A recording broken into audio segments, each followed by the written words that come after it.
I want you to close your eyes for just a moment. Take a deep breath with me. Now imagine a world that looks a lot like ours.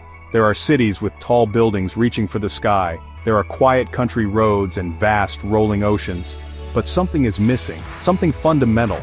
Imagine a world where the word love has no meaning because the feeling itself has never existed. There are no loving words whispered between partners, no comforting hugs for a crying child, no songs of devotion, no poems of heartbreak, no stories of sacrifice. It is a world operating in a great, profound stillness, a silence of the heart that no one even knows is there.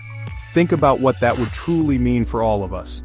Human beings would be like intricate machines performing their duties with precision and logic.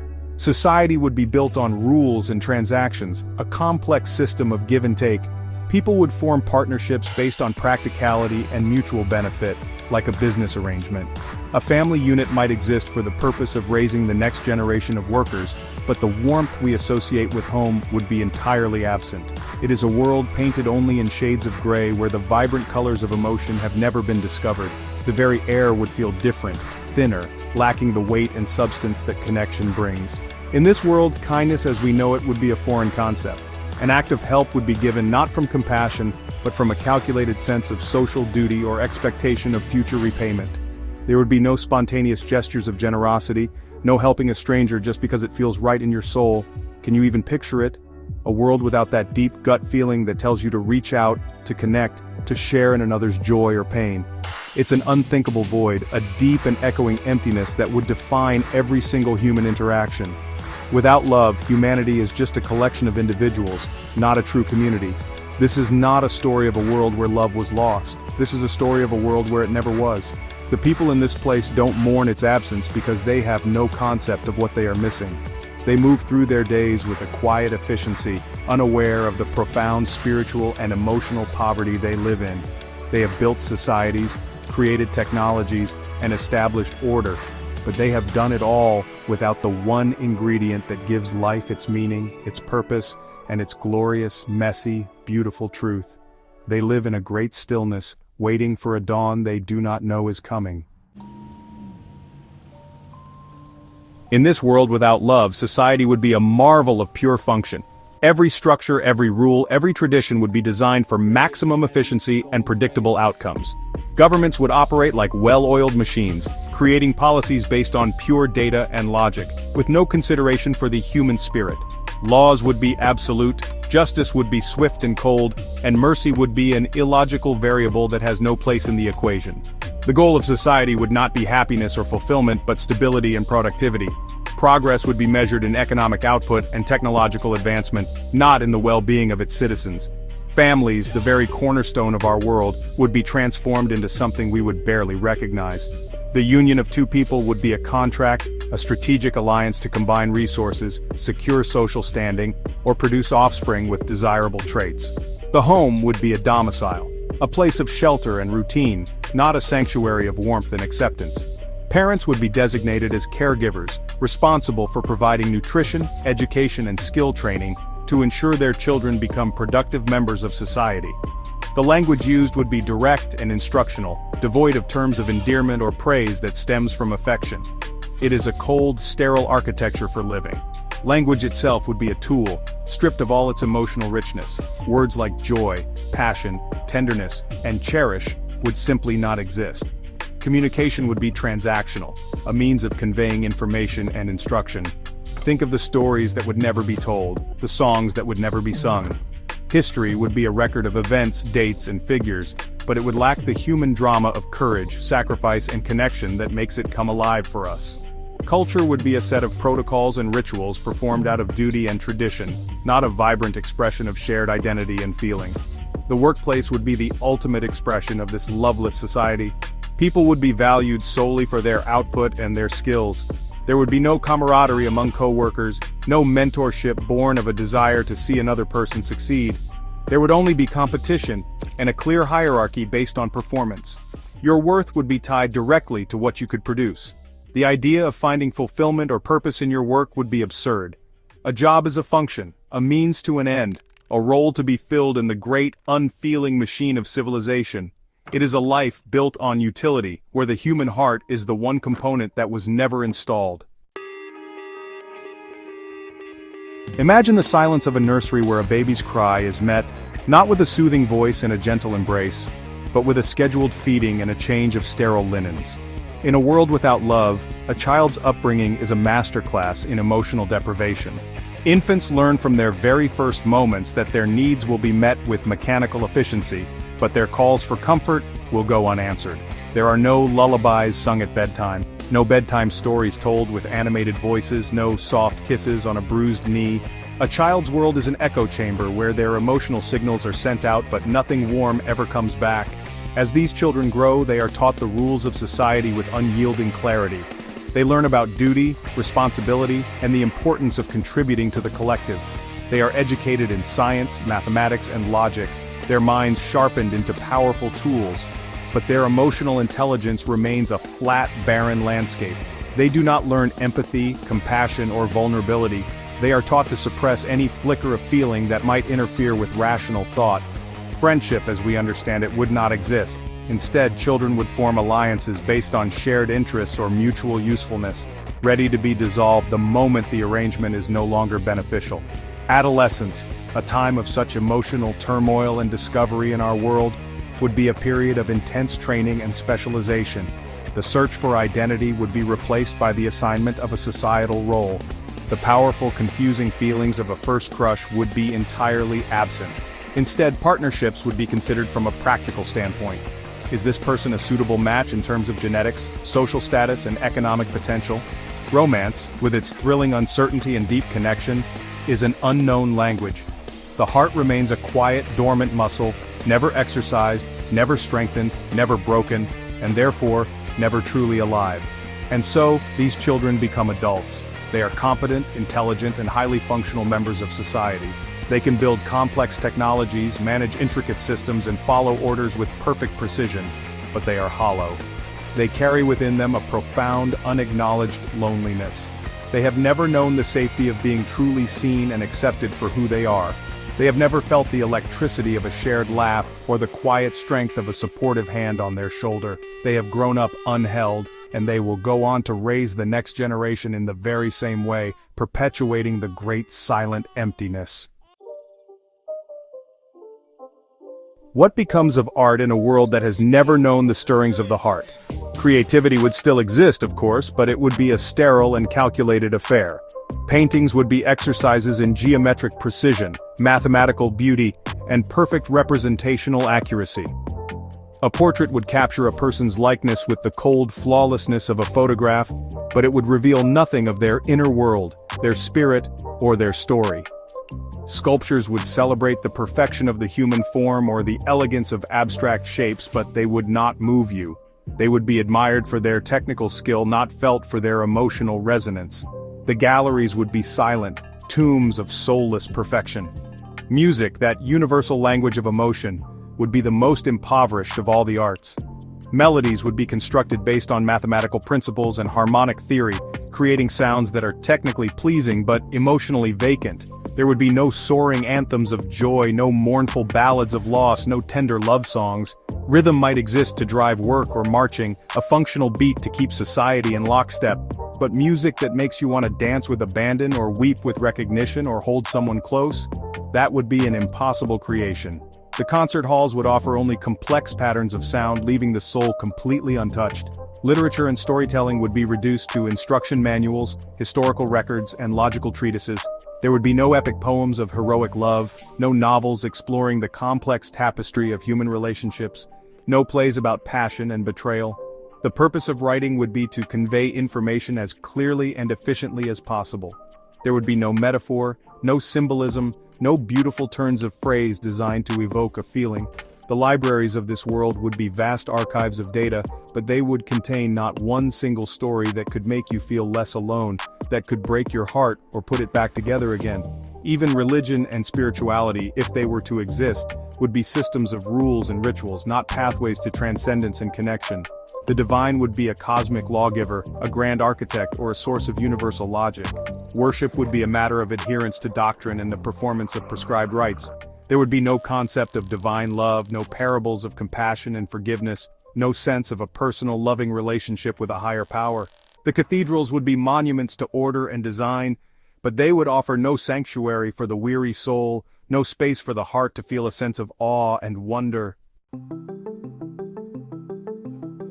In this loveless world, humanity's intellect would flourish without the distractions of emotion. Progress would be swift and relentless. Technological innovation would be the highest virtue, the ultimate measure of society's success. They would build smarter cities, faster vehicles, and more powerful computers than we could ever imagine. They would cure diseases, extend lifespans, and perhaps even travel to distant stars. On the surface, it would look like a utopia, a world of perfect order, health, and boundless possibility. It would be a testament to what the human mind can achieve when it operates on pure, unadulterated logic. But this progress would wear a hollow crown. Every new invention, every scientific breakthrough would be created to solve a problem or increase efficiency, not to bring joy or enhance human connection.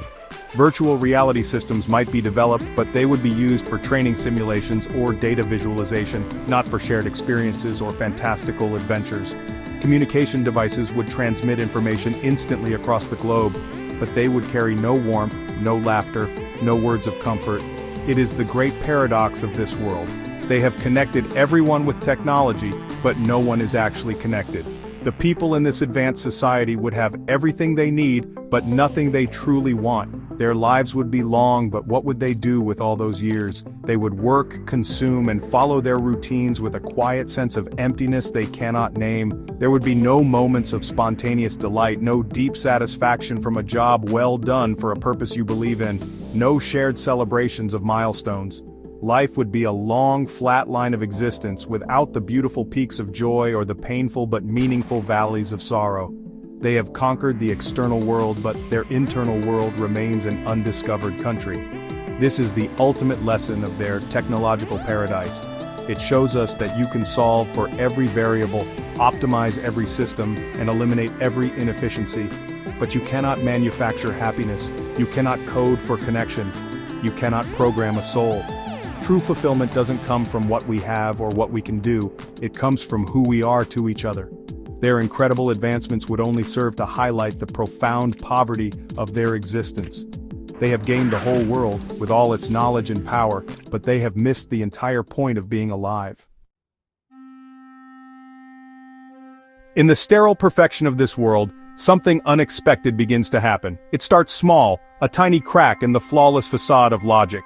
Perhaps it begins with a caregiver, designated to raise a child. One day the child falls and cries out. The caregiver performs the standard protocol, checks for injury, administers antiseptic, and notes the incident in the daily log. But then, for a reason they cannot explain, they feel a strange sensation. It's an unfamiliar tightening in their own chest, a bizarre impulse to do more than what the protocol demands, an urge to reach out, to soothe, to quiet the child's distress with a gentle touch. This feeling has no name. It is confusing, illogical, and inefficient. The caregiver might even report it as a system malfunction, a neurological anomaly, but it doesn't go away. The next day, when the child masters a new skill, the caregiver feels a swell of something warm and bright. Again, there is no word for it. It is not logical satisfaction at a successful training outcome. It is something else, something personal and deeply moving. This person, for the first time in the history of their world, is experiencing the first faint tremors of what we call love. It is a terrifying and utterly compelling mystery. This individual starts to act in strange new ways. They might hum a simple, repetitive tune to the child, the world's first lullaby. They might use a softer tone of voice, adding an inflection that is not necessary for conveying information. These actions are inefficient and serve no practical purpose, yet the caregiver is compelled to do them. And a remarkable thing happens: the child responds. The crying softens not just because the pain is gone, but because of the comforting presence. The child looks at the caregiver with a new kind of attention, a flicker of recognition that goes beyond simple dependency. A bond is forming, a connection woven from these nameless, illogical feelings. Soon, another person might notice these strange behaviors. A coworker or a supervisor might observe the caregiver's inefficient actions and question them. But instead of simply reporting a deviation from the norm, they feel something else: curiosity. They see the unique response in the child, the quiet calm that settles over them. And they too feel a faint echo of that same strange warmth. It is a feeling that is contagious, not like a virus, but like a whisper carried on the wind. The first tremor is spreading, a quiet seismic shift in the foundation of their perfectly logical world. The unawakened heart of humanity is beginning to stir. The new feeling, this nameless warmth, begins to spread like a secret. It is not spoken of openly at first because there are no words for it. It is shared in small, quiet gestures. One person helps another who has stumbled, not out of duty but because of that strange impulse. They might share a portion of their nutrient paste with someone whose dispenser has malfunctioned, expecting nothing in return. These are tiny acts of illogical kindness, but they are revolutionary. Each act is a seed, planted in the barren soil of their society, and slowly, miraculously, these seeds begin to take root. People who experience this feeling start to seek each other out. They form small groups, meeting in secret, away from the ever-watchful eyes of the system. In these gatherings, they don't just exchange data or plan tasks, they try to describe what they are feeling. They invent new words, clumsy at first, to capture the experience. Words for the warmth of seeing a friendly face, words for the ache of seeing another in distress. They are creating the vocabulary of the heart from scratch. They are learning to be vulnerable, to share their inner worlds, and in doing so, they are discovering the profound power of empathy. This new connection starts to change them in profound ways. They begin to see beauty not just in perfect symmetry, but in imperfection. One of them might draw a picture of another person, not to capture their exact likeness, but to capture the way their face looks when they are describing this new feeling. It is the world's first piece of art born from emotion.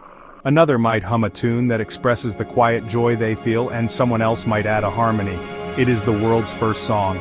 These are not polished or perfect creations, but they are alive with a soul that has been absent for so long. The authorities of this logical world would see these growing pockets of emotional connection as a threat. It is a glitch in the system, a dangerous deviation from productive norms. They might try to suppress it, to recondition those who are infected with these inefficient feelings. But they would find it is impossible to extinguish. How do you erase a feeling that, once experienced, feels more real and more essential than anything else? The whispers of love cannot be silenced by logic. The dawn is coming, and it cannot be stopped. It is a slow and quiet revolution, a rebellion of the human spirit. Think about the power of a single ripple in a still pond. That is the power of one act of love in this awakening world. A single genuine smile shared between two people on a crowded transport can be seen by a dozen others. Most will dismiss it as a strange facial tic, an anomaly. But for one or two, it might plant a seed of curiosity. What was that? Why did it seem to change the space between those two individuals? This is how love spreads. Not through grand pronouncements but through small observable moments of authentic connection that pique the curiosity of a world starved for meaning.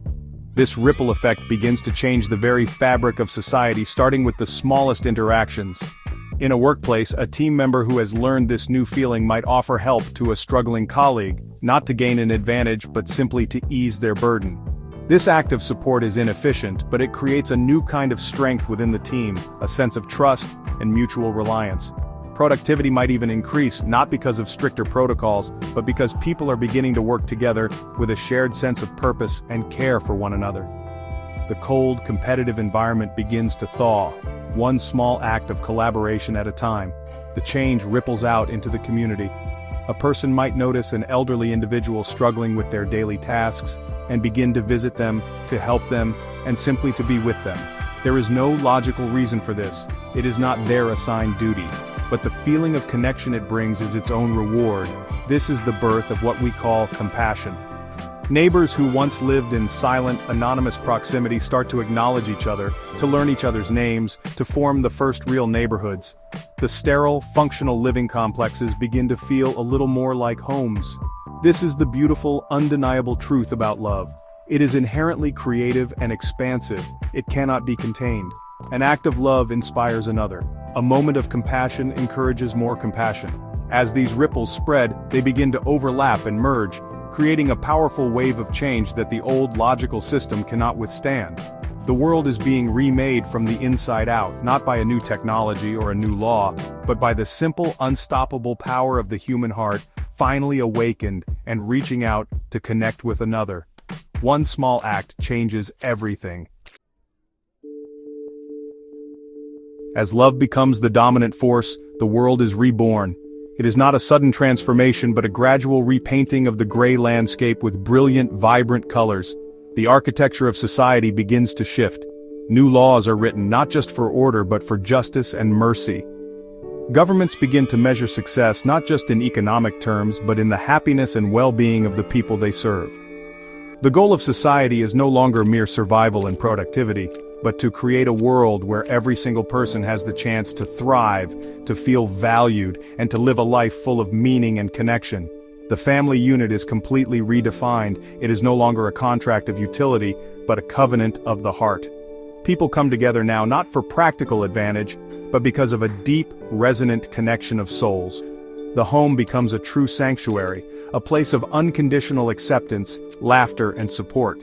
Parents raise their children with tenderness and joy. They hold them, they sing to them, they fill their lives with stories and encouragement. They are raising a new generation that will never know the great stillness, a generation whose native language is love. Art and culture explode with newfound passion. The galleries are filled with paintings that express the entire spectrum of human emotion, the agony of loss, the ecstasy of joy, the quiet peace of contentment. The concert halls resonate with music that can make you weep or soar, music that tells the story of the human heart's long journey from silence to song. The libraries are now filled with poetry, with epic romances, with stories of friendship and sacrifice. Creativity is no longer a sterile exercise. It is the way humanity makes sense of its beautiful, messy, wonderful feelings. It is the soul of the world made visible. This reborn world is not perfect. With love comes the risk of heartbreak. With passion comes the possibility of conflict. With connection comes the pain of loss. But no one would ever choose to go back to the sterile, empty piece of the world before. They have learned that a life without love is not truly a life at all. They have discovered that the lows of sorrow are what make the highs of joy so precious. They have woven a new world, a complex and beautiful tapestry with threads of every color, held together by the strong, unbreakable fiber of love. The story of this world is a parable. It is a thought experiment that leads us to one of the most powerful truths I know for sure. We do not live in that world. We have been born into a world where love exists, where it has always existed. We have the words, we have the songs, we have the stories, we have the memory of a mother's hug, a friend's encouragement, a partner's loving glance. We are blessed beyond measure because love is our birthright. But the most important thing is that love is also a choice. It is a choice we have the opportunity to make every single day. Every morning when we wake up, we get to decide. Will we move through our day on autopilot, focused only on our tasks and our to-do lists? Or will we choose to be present, to truly see the people we encounter? Will we choose to offer a kind word to the cashier at the grocery store? Will we choose to put down our phone and listen, really listen, to a friend who needs to talk? Will we choose to forgive someone who has hurt us? Will we choose to tell the people in our lives that we love them? These are the small, powerful choices that keep love alive and vibrant in our world. We must never take love for granted. It is the invisible force that holds our world together. It is the engine of compassion, the foundation of community, and the source of all true joy. Without it, we are just like the people in that imaginary world, functional, productive, but ultimately hollow. It is love that gives our achievements meaning. It is love that gives our lives purpose. It is the greatest gift we are given, and the greatest gift we can give to others. We must be guardians of this gift, protecting it, nurturing it, and sharing it freely. So today, and every day, I urge you to choose love. Choose it when it's easy, and choose it when it's hard. Choose it in your family, in your friendships, and in your community. Choose it with your words, with your actions, and with the energy you bring into a room. You are a ripple in the pond of the world. Every act of love you perform, no matter how small, sends out waves of warmth and connection that can and will change everything. Do not let the great stillness creep into our world. Let us fill it every single day with the beautiful, powerful, life-giving sound of love.